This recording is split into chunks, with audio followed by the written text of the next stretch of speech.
is anti-poor government. This government is anti-farmer government. This government will sell the country only to the industrialists. Let us oppose this bill. Sri Tathagata, Satpathy. अरे निशिकांत जी बैठ जाइए, देवघर एक दिन आपकी चाहता है महीना में बैठ कर। Sir, are we? Please, order, please. In 2015, or have we been dragged back to the British era of 1894 when the first land laws were enacted in India? This ordinance that is being sought to be made. No, that is all right. No. A law already next speaks about is obviously regressive and definitely detrimental to the interest of the common man holding small tracts of land in the rural India. Lately, sir, you would have noticed that we are being bombarded with a word which is now sounding very detestable to all of us, and that word is development. So development, when the word is uttered, I always wonder, development for whom?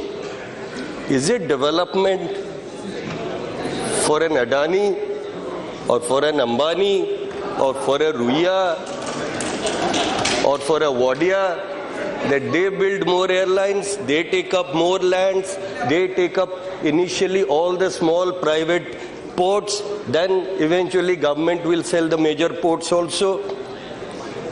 So development for whom? That is a basic question that troubles my mind. Because we have seen in our state, our central government, our state government, sir, many projects have been dumped on us. For example, a project of Vedanta Aluminium, a project of POSCO Steel. These have been forcibly forced down our gullets as if we had to implement it.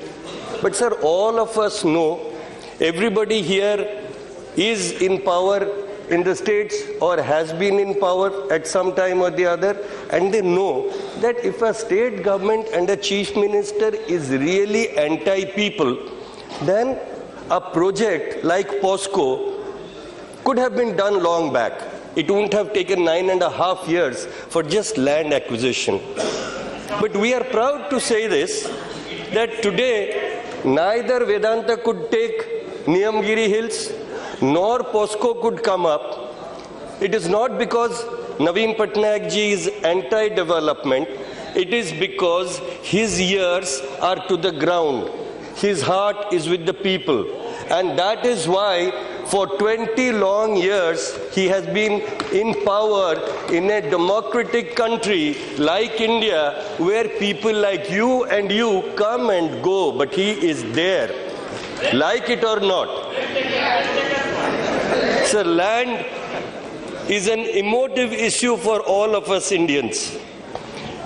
Don't make such a law where the poor man loses his basic soul, and that soul is his land. You are building fortifications around bureaucrats, and you are empowering them that go out into the field and start making mistakes. Nobody can touch you. If you to err is divine. To be correct is to be a bureaucrat. That is the power you are giving to the bureaucrats by this ordinance that you want to make a law now. It is sad that, sir, in my constituency, many a times we have conflagrations in our villages. Everything gets burnt. Recently it happened in one of the large villages of a block called Bhuban in Dhenkanal district. Everything means everything, sir. Even their aluminium utensils melted. They had nothing except the clothes on their backs. What did the villagers survive with? With hope. And hope based on the small pieces of land that they possess they know they can go back and they can till and they can make their living. When their daughters are to be married, they sell a portion of that land, and whatever little money they get, they give it away as dowry, or they sell it. Or they arrange the marriage. If their mothers or their fathers die, how do they perform the last rites? It's by selling another small piece of land. Everything depends on land in rural India. There is nothing that you can separate from land. Whole life exists on that. And today you are talking about compensation. What is compensation? You think offering 4 times or 4.5 times is compensation? Today, with the inflation that your own finance ministry is repeating over and over again, what is the value of the Indian rupee 5 years hence? Do we realize that? Do we even think of it? Or are we so rich and so powerful that never mind, today if we are spending 5,000 rupees for a household, 5 years later we will spend 50,000 rupees. But what about the poor villager whose sources of income are extremely limited and he has nothing but land? You have to remember this. Sir, BJD, the Biju Janata Dal of Mr. Naveen Patnaik, when we went for polls, had formed a committee to prepare an election manifesto where Mr. Bhartruhari Mahatab, the humble I, and a few other colleagues were made members, and we drafted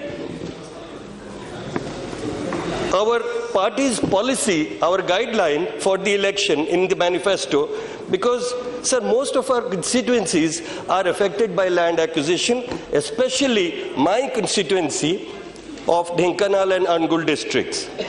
Sir, we had taken up 3 points. One was panchayats must be consulted before acquiring land. 2, employment must be given for both girls and boys. It had to be assured. And 3, both land losers and panchayats must be made shareholders in the company or economic or commercial activities that would follow on that land. So you make them a permanent shareholder to the project, and we had also suggested that land cannot be acquired in the sense of being sold. It had to be rented out, so that a generation or 2 later, if the commercial venture still continues, the landholder or his heir apparent would be getting the benefit of the rent from that land. So this was a permanence, this was a policy that dealt with permanence of benefits accruing to the people. Sir, as you know, cultivable land continues to shrink globally. This is happening because cultivable land is being diverted for non-agricultural purposes all across the world, especially in India. The United Nations Food and Agricultural Organization says that within 15 years, with the present rate of population increase, additional some 300 million acres of land would be required to feed the population of the world. In India, between 2007 and 2011, those who are shrieking and shouting today and sitting in new seats, when they were in power, a little above 7,90,000 hectares of cultivable land had been diverted for other purposes. It should be shameful for people who enacted the previous law, and it should be even more shameful for these people who are planning to bring about another law of equally bad taste and bad effect. Haryana alone lost 65,000 hectares in 5 years. This is something incredible, sir. Haryana, we all thought, Haryana, Punjab, Green Revolution. We thought at a point of time in life, we thought these were 3 states because they fed the whole country. Haryana, Punjab, Green Revolution. Today, it seems 65,000, this is, sir, on government records I am basing my talk, 65,000 hectares have been lost in just the last 5 years. The previous government or government is a continuous process. The government, in its National Rehabilitation and Resettlement Policy of 2007, had advised states not to divert arable land for non-agricultural purposes. But sadly, records show no state adhered in spirit to this suggestion. Unfortunately, not even your state of Bihar or everybody's state of Gujarat. There should be a clear-cut definition between concentric projects such as power, steel, chemicals or engineering, and linear projects such as railway lines or even your so very popular industrial corridor. They have not clearly mentioned what will be the width of the industrial corridor. When you are talking about concentric projects, the compensation being offered, the job securities, the benefits to the panchayats and to the families have to be dealt with completely separately. And when you are talking about linear projects, there the situation has to be different, and that has not been clearly manifest in this act. So they're talking about public purpose. What is public purpose? Defining it is also very, very important. For example, we have no opposition if a small parcel of land is required for setting up, say, an electrical grid, which is obviously for public purpose and may require at the most something like 20 or 30 acres of land. So we wish to differentiate between requirement of land for small projects and requirement of land for large projects. So production of energy and such other activities are no more, they cannot be labeled as service sectors anymore. They are completely profit-making ventures. Land acquired for such profit-making ventures should have the profit-sharing clauses built into it. Similarly, affordable housing. We do not know, they have mentioned affordable housing, but affordable housing for the urban or the rural poor, I want to stress on the word poor, is definitely welcome, and we support that.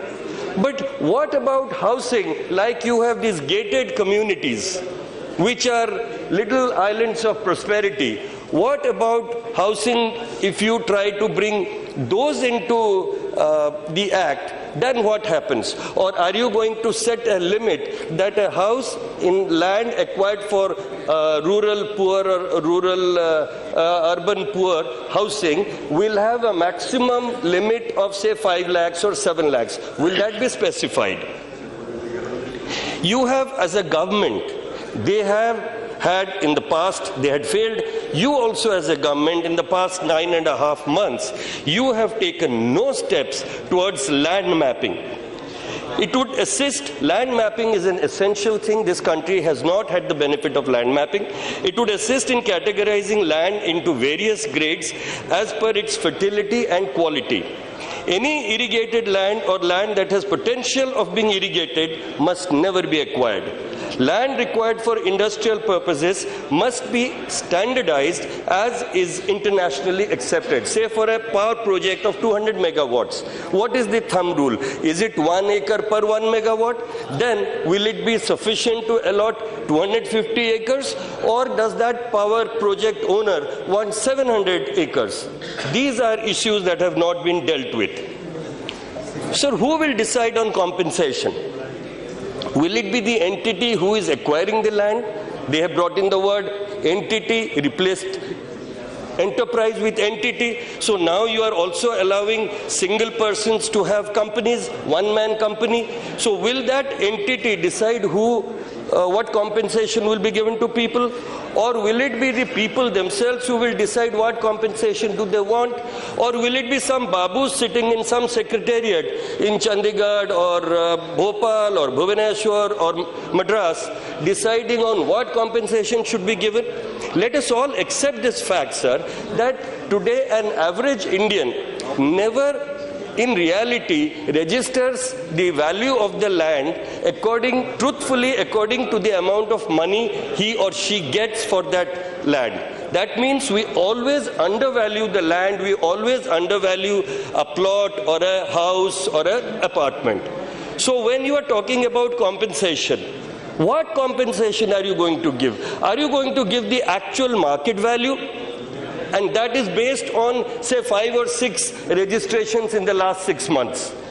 But that is not the true value. So what are you going to do about it? How do you... Circle rate itself, we have seen in Delhi how people are circumventing the circle. That also... Circle rate is always depressed. Always depressed. We, sir, as a political party and a party that is with the people of Odisha, we strongly oppose the elimination of the social impact assessment clause. That is a very important thing, and every industry, every project must have it. It is pointless, it is a mindless act to remove that, because you do not know what the voice of the people is. Sir, you're talking about protests against land acquisition. It is wrong to assume that all these protests throughout the country is only for compensation. No, it is not only for compensation.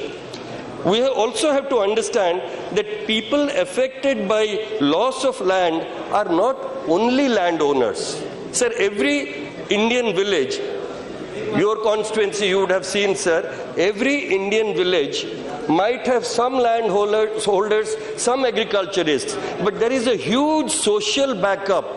You have the barber, you have the doms who cremate the bodies, you have so many other setups. That is our natural, and from historical times we have had the social backup for our villages to exist without industrialists interfering in their livelihood.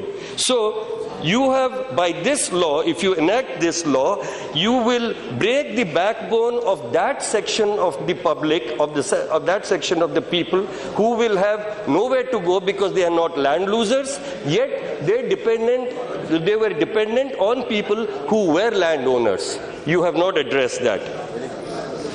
When villages break down, our urban centers are already tottering at the... when the villages break down, our urban centers are already weak. Our water supply systems, our drainage, everything, our power supply, energy, everything is already tottering even in a city like Delhi. Now, when you are breaking down the villages, what do you expect? You expect all those people will migrate to the urban centers. Can our urban centers handle that kind of an influx? Sir, this is something new. ऐसे कैसे हुआ sir? ठीक, समय की कमी है ना? Sir sir आपको सलाम करते हुए एक लाइन बोलूंगा.